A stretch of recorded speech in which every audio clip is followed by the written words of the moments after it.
Oke, halo semuanya. Selamat datang di pekan kelima. Di pekan kelima ini kita akan berbicara tentang social cognitivism theory of learning atau teori belajar dari perspektif social cognitivistik atau kognitif sosial. Jadi teori kognitivistik sosial ini menekankan bagaimana proses belajar melalui kegiatan mengobservasi atau interaksi dengan lingkungan. Harapannya setelah teman-teman belajar tentang teori kognitif sosial, teman-teman semua bisa mengaplikasikan teori ini ke dalam mungkin lesson plan atau rencana pengajaran ketika nanti teman-teman semua harus mengajar. Oke, hari ini kita punya 4 objektif. Kita akan mendiskusikan bagaimana konsep teori belajar dari kognitif sosial, kemudian beberapa tokoh dalam teori belajar kognitivistik sosial yang berpengaruh, kemudian prinsip-prinsip yang atau mungkin kata kunci atau hal-hal penting yang esensial di dalam teori belajar kognitivistik sosial, dan kemudian menganalisis bagaimana contoh penerapan teori kognitif sosial di dalam ruang kelas atau pembelajaran pada umumnya. Oke, minggu kemarin kita sudah mendiskusikan bagaimana teori kognitivistik tentang belajar, di mana teori kognitivistik menekankan bahwa belajar terjadi di dalam proses internal yang melibatkan proses mental atau proses berpikir yang kompleks dan melibatkan aspek-aspek seperti memori, problem solving, dan pemrosesan informasi.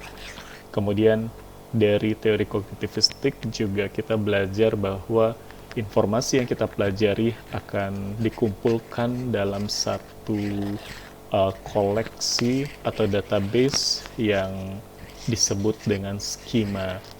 Nah, selama kita belajar, proses skema ini terus akan berubah secara dinamis melalui dua proses yang kita kenal dengan asimilasi dan akomodasi. Oke. Kemudian di teori kognitivistik juga kita mengetahui bahwa pemrosesan informasi itu dibagi ke dalam 3 tahap atau 3 prosedur. Ada yang namanya working memory atau memori kerja, kemudian ada short term memory atau memori jangka pendek, dan long term memory atau memori jangka panjang. Dan kemudian kita juga sudah berdiskusi bagaimana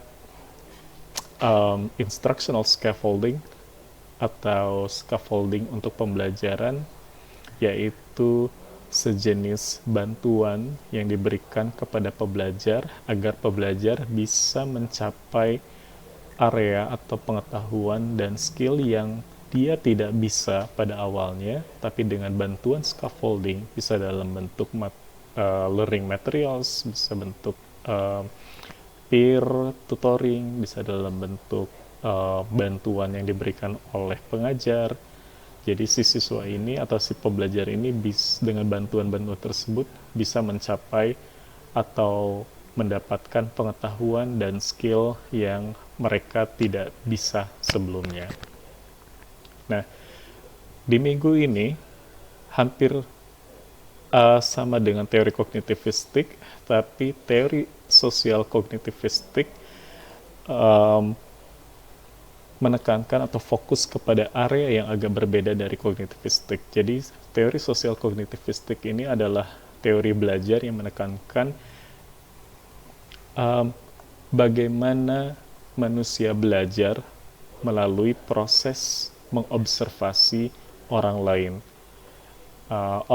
Teori sosial kognitivistik ini berbeda dengan teori behavioristik, di mana behavioristik fokus fokus total pada pengalaman langsung dan penguatan, fokus pada perilaku yang bisa diamati, dan bagaimana perilaku tersebut diperkuat bisa dengan reward atau punishment. Nah, teori sosial kognitivistik juga berbeda dengan teori kognitivistik, yang dimana teori kognitivistik itu berfokus pada proses internal yang terjadi dalam proses berpikir dan bagaimana informasi itu diolah, kemudian faktor apa saja yang mempengaruhi informasi itu terekam dengan baik di long term memory kita. Nah, untuk teori sosial kognitivistik, sosial kognitivistik sangat fokus kepada atau menekankan bahwa belajar itu tidak perlu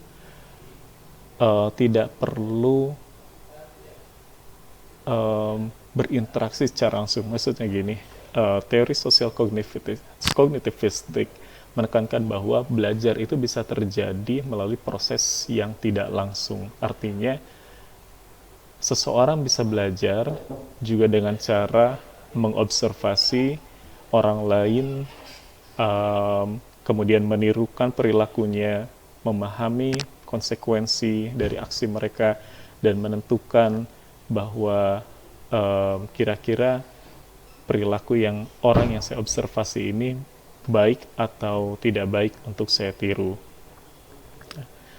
Nah, di dalam teori sosial kognitivistik ini, belajar itu merupakan proses interaksi antara 3 faktor utama, yaitu sosial atau lingkungan, kognitif atau faktor internal, dan personality atau perilaku. Nah, 3 interaksi ini pada perspektif teori sosial kognitivistik disebut dengan determinasi timbal balik atau reciprocal determinations. Nanti saya jelaskan apa itu reciprocal determinations. Nah, intinya adalah teori sosial kognitivistik menekankan bahwa proses belajar bisa terjadi secara tidak langsung melalui kegiatan mengobservasi, mengimitasi, kemudian mengevaluasi. Jadi ada 3 tahapan penting dalam teori belajar sosial kognitivistik, di mana ada kegiatan mengobservasi, mengimitasi, kemudian mengevaluasi. Gampangnya gini, seperti kita belajar memasak dari menonton video masak. Okay.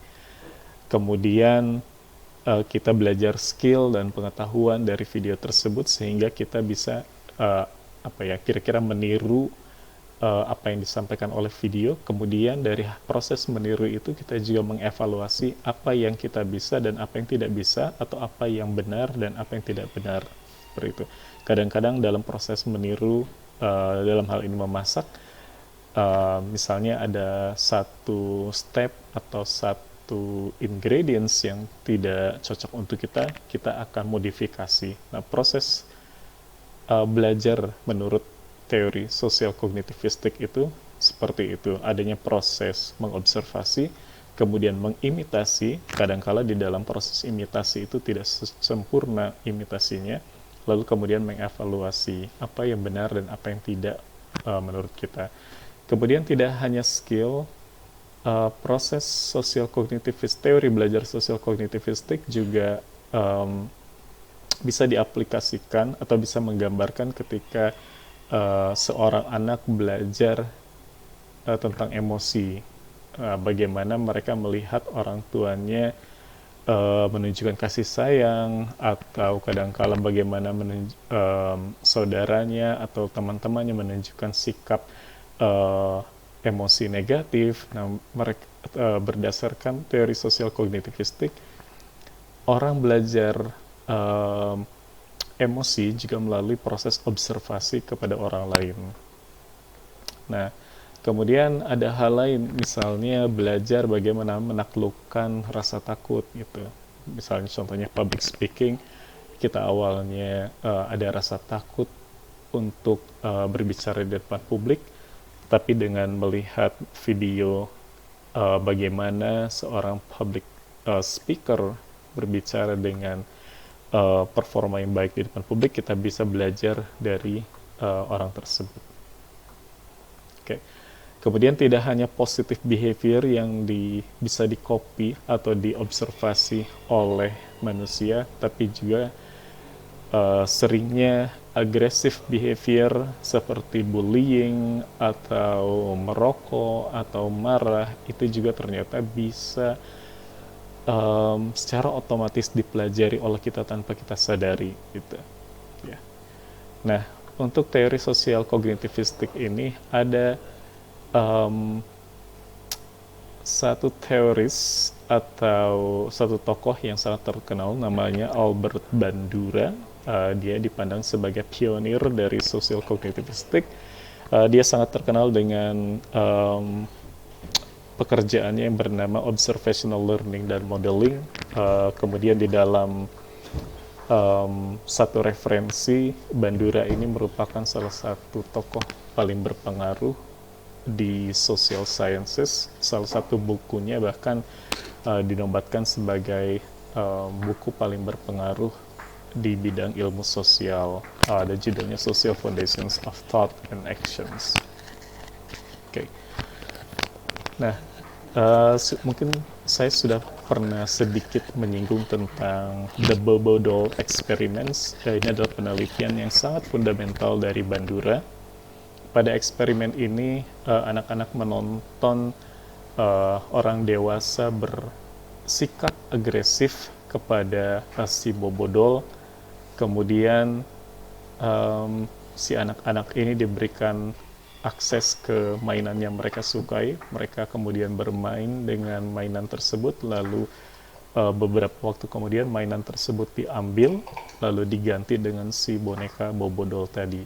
Kemudian semua peneliti melihat bagaimana reaksi si anak-anak ini men-treat atau memperlakukan si Bobo Doll. Apakah mereka akan mempermainkannya dengan agresif atau dengan penuh kasih sayang. Dan ternyata sifat agresi yang ditunjukkan oleh orang dewasa tadi di-copy atau diimitasi oleh anak-anak, di mana anak-anak ini juga memperlakukan Bobo Doll dengan sikap yang agresif. Nah, menurut Bandura sendiri, belajar melalui observasi dapat terjadi